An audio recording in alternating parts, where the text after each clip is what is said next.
Who ratted Donald Trump out to the feds? Some interested parties believe that the call came from inside the house.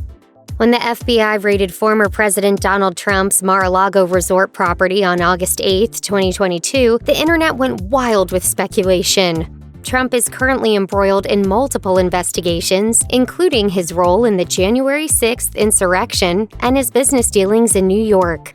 Though some suspected the raid would result in breakthroughs for one of those ongoing cases, it turns out that it took place for a different reason altogether. According to the Washington Post, the Department of Justice and the FBI suspected Trump of hanging on to classified documents that contained nuclear information, which could impact national security. Trump put out a lengthy statement about the situation on his platform, Truth Social, including noting, "They even broke into my safe."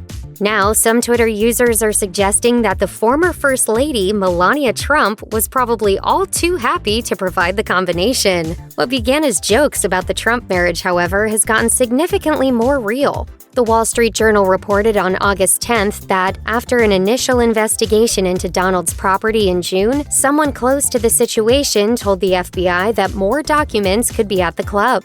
Now the world has gone from writing quips to writing questions like, who's the rat? With so many investigations swirling around him, Donald Trump has become understandably paranoid. According to Rolling Stone, the former president is on high alert for wires and rats, a notoriously bad combination. He's even gone as far as to assert that President Joe Biden has something to do with the infiltration, although other political experts believe the source may be from Trump's own team. Rick Wilson, a co-founder of the anti-Trump Lincoln Project, shared his theories on MSNBC. He seemed to point the finger at Jared Kushner, Donald's former senior advisor and current son-in-law, saying, "I think Jared Kushner has a great paranoia for reasons to do with his family's past. He doesn't ever want to ever go to jail." Kushner's father served time in prison for tax evasion. Michael Cohen, Donald's former attorney, also backed the Kushner theory when speaking to Insider. Peter Strzok, a former FBI agent famously critical of the former president, has suspicions elsewhere. He took to Twitter to write, "So much paranoia in a mole hunt. No one to trust. So much to do. So much to lose. So many walls closing in so fast."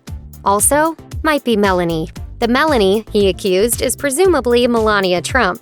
According to the New York Post, the plainclothes officers who investigated Mar-a-Lago went as far as to dig through the former First Lady's wardrobe. While the potential invasion of her own privacy could be reason enough for Melania to stay quiet, others are confident that she's been unhappy and looking for an escape.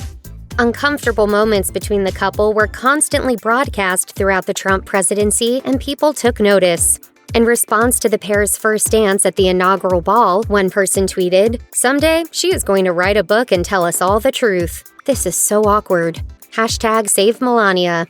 Of course, as the nation's most high-profile and documented couple, it's understandable that Donald and Melania had some less-than-perfect moments together. It's hard to say if her experiences would be enough for her to turn her husband into the FBI. But if she did, it could spell big trouble for Donald. Big meeting at Mar-a-Lago, call it the Southern White House, which it actually is.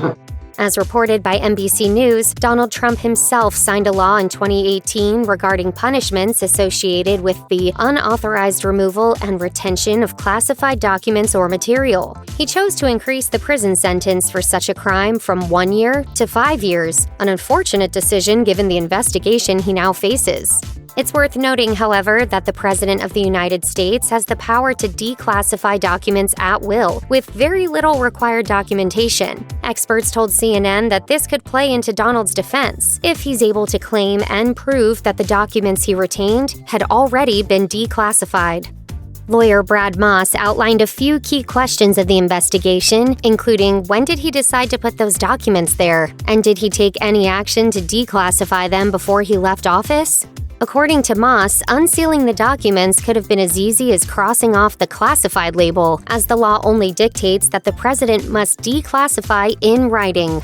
It may be a while before we know who tipped off the FBI and what they found. Meanwhile, Donald Trump seemingly confirmed the nuclear nature of the documents, releasing a statement on August 12th that read, "President Barack Hussein Obama kept 33 million pages of documents, much of them classified.